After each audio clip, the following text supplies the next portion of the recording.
भारत सरकार असल में काम कैसे करती है, ये सवाल कई बार हमारे मन में आता है। तो आज हम पिछले एक दशक के नेतृत्व और नीतियों को थोड़ा आसान भाषा में समझेंगे। देखते हैं कि टॉप लेवल पर फैसले कैसे लिए जाते हैं और उनका असर पूरे देश पर कैसे पड़ता है। आज हम जिस सोर्स को देख रहे हैं वो हमें एक झलक देता है भारत की केंद्र सरकार के प्रमुख चेहरों की और पिछले 10 सालों में लॉन्च हुए बड़े राष्ट्रीय कार्यक्रमों की। हम ये जानेंगे कि ये नेता कौन हैं और उन्होंने कौन सी नीतियां लागू की हैं।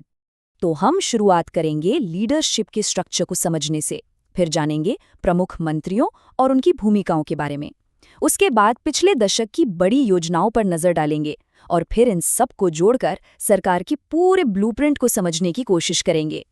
तो चलिए शुरू करते हैं और सबसे पहले ये समझते हैं कि सरकार में सबसे ऊपर कौन है। सरकार की कमान है प्रधानमंत्री श्री नरेंद्र मोदी के हाथ में। वो मंत्री परिषद के हेड तो हैं ही, साथ ही कई अहम विभाग भी सीधे सीधे वही संभालते हैं, जैसा कि हम अगली स्लाइड में देखेंगे। अब ये काफी दिलचस्प है। प्रधानमंत्री सीधे इन विभागों को देख रहे हैं। इसका मतलब है कि एडमिनिस्ट्रेशन, साइंस और टेक्नोलॉजी जैसे देश के विकास के लिए जो सबसे जरूरी क्षेत्र हैं, उन पर उनकी सीधी नजर है। चलिए अब थोड़ा और अंदर चलते हैं, देखते हैं कि कोर कैबिनेट में कौन कौन है और देश के सबसे जरूरी सेक्टर्स को कौन संभाल रहा है। तो कैबिनेट मंत्री सबसे सीनियर मंत्री होते हैं। हर एक के पास एक खास मंत्रालय होता है, मतलब सरकार जो सोचती है उसे जमीन पर उतारने की जिम्मेदारी इन्हीं की होती है, चाहे वो रक्षा हो, वित्त हो या फिर विदेश मामले। तो ये है वो कोर टीम जो देश की सुरक्षा, अंदरूनी मामले, अर्थव्यवस्था और दुनिया के साथ रिश्तों को मैनेज करती है। ये देश के कुछ सबसे ताकतवर और अहम पद हैं और जाहिर है इनके फैसलों का असर हर नागरिक पर पड़ता है। तो हमने ये तो देख लिया कि कौन है, अब बात करते हैं कि क्या किया गया है। चलिए अब उनकी शुरू की गई कुछ बड़ी योजनाओं पर एक नज़र डालते हैं। ये टाइमलाइन देखिए, बड़ी अच्छी तरह से दिखाती है कि सरकार की प्राथमिकताएं कैसे बदली हैं। शुरुआत हुई फाइनेंशियल इंक्लूजन से, मतलब सबको बैंकिंग से जोड़ने से। फिर बात आगे बढ़ी साफ ईंधन और हेल्थ केयर पर, और अब देखिए फोकस रिन्यूएबल एनर्जी पर आ गया है। तो ये सारी स्कीम्स अलग अलग तो हैं, पर क्या ये किसी बड़ी तस्वीर का हिस्सा हैं?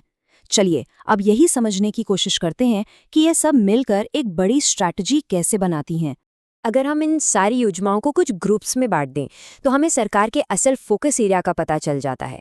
इससे बड़ी पिक्चर को समझना आसान हो जाता है।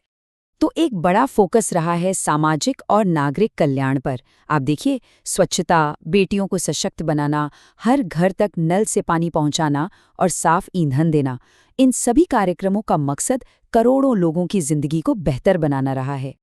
अब सामाजिक कल्याण के साथ साथ इकोनॉमी और मॉडर्नाइजेशन पर भी पूरा जोर दिया गया है। मेक इन इंडिया और डिजिटल इंडिया जैसी स्कीम्स का मकसद ही यही है कि मैन्युफैक्चरिंग को बूस्ट मिले, डिजिटल इंफ्रास्ट्रक्चर मजबूत हो ताकि देश भविष्य के लिए तैयार हो सके। तो देखिए बात बिल्कुल साफ है, जो लीडरशिप स्ट्रक्चर हमने शुरू में देखा और ये जो नीतियां हैं, ये दोनों आपस में जुड़ी हुई हैं। मंत्री एक बड़े एजेंडे को ध्यान में रखते हुए ही ये प्रोग्राम बनाते और लागू करते हैं। कुल मिलाकर ये डेटा हमें पिछले एक दशक के शासन की एक साफ तस्वीर दिखाता है। इसमें सामाजिक कल्याण, आर्थिक विकास और आधुनिकीकरण पर जोर दिया गया है। पर अब सवाल ये उठता है कि इस शासन मॉडल का भारत के भविष्य पर लंबा असर क्या होगा?